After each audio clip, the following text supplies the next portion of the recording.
Today on our 2008 Subaru Tribeca, we're going to be taking a look at. I'm going to show you how to install the CURT Class 3 Trailer Hitch Receiver, part number C13046. This is what our hitch looks like when it's installed. As you can see, the cross tube is completely hidden behind the bumper fascia, so it's going to maintain a nice clean look on the back of our vehicle.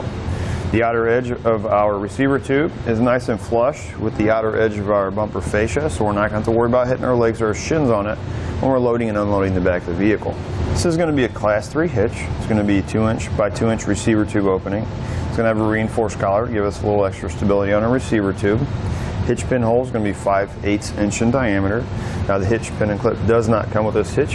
We're going to have rolled steel style safety chain loops. It's going to give us plenty of room for different size hooks. One thing I really like about this hitch is it's got a nice black powder coat finish that's really going to resist any rust or corrosion.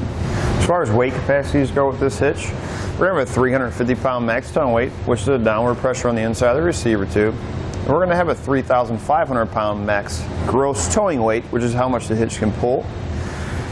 You can use weight distribution with this hitch. Tongue weight's going to go up to 400 pounds. Trailer weight's going to go up to 4,000 pounds. Now, the trailer weight is trailer plus the load included. I always recommend checking the owner's manual of your vehicle and make sure the vehicle can withstand that amount of weight. You're going to pick the lowest number between the vehicle and the hitch.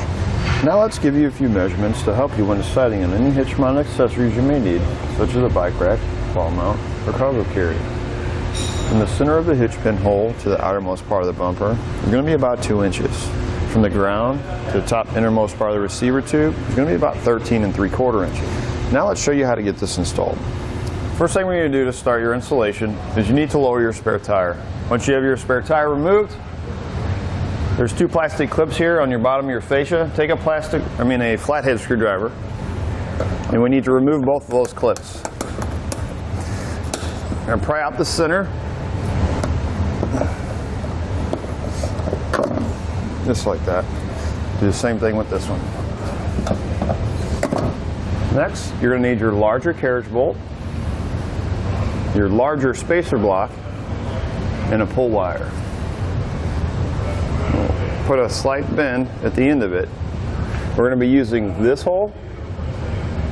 This is our hole that our hardware is going to be coming out of.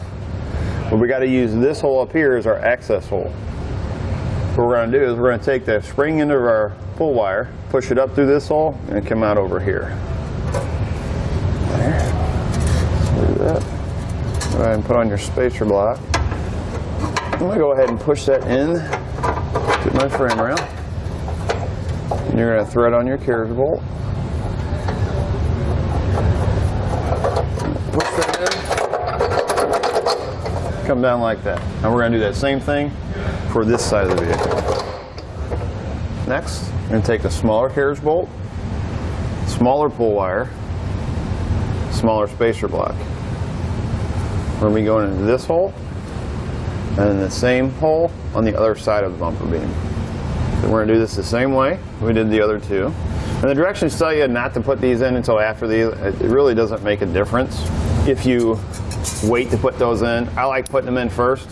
It makes it a little bit easier when you're putting the hitch up. You can just pull the wire right down through. Just like that. Now for these, what we're going to do is we're going to take these and slide them back down in like that. That way our hitch will sit flush here and we can pull our bolt through it. Next, we're going to push our pull wires through our corresponding holes.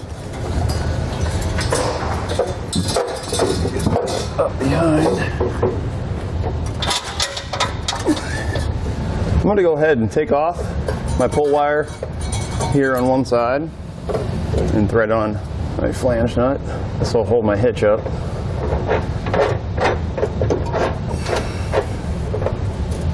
Seems like my bolt over here is stuck back here, so rather than sit here and try to hold this up and get that out, we're going to use that nut to hold it up in place. Now we can remove our pull wires. And we're going to add on our flange nuts. Next, we'll tighten and torque all of our hardware, the specifications and the instructions. We'll use a 19mm socket for our 2 here on our frame rail. Then we'll use a 14mm socket for the 2 on our bumper beam. We're going to make sure you torque to the specifications and the instructions. Once you're done tightening and torquing all your hardware, Go ahead and reinstall your spare tire, and don't forget about your 2 plastic clips. That'll do it for a look at and installation on the CURT Class 3 Trailer Hitch Receiver, part number C13046 on our 2008 Subaru Tribeca.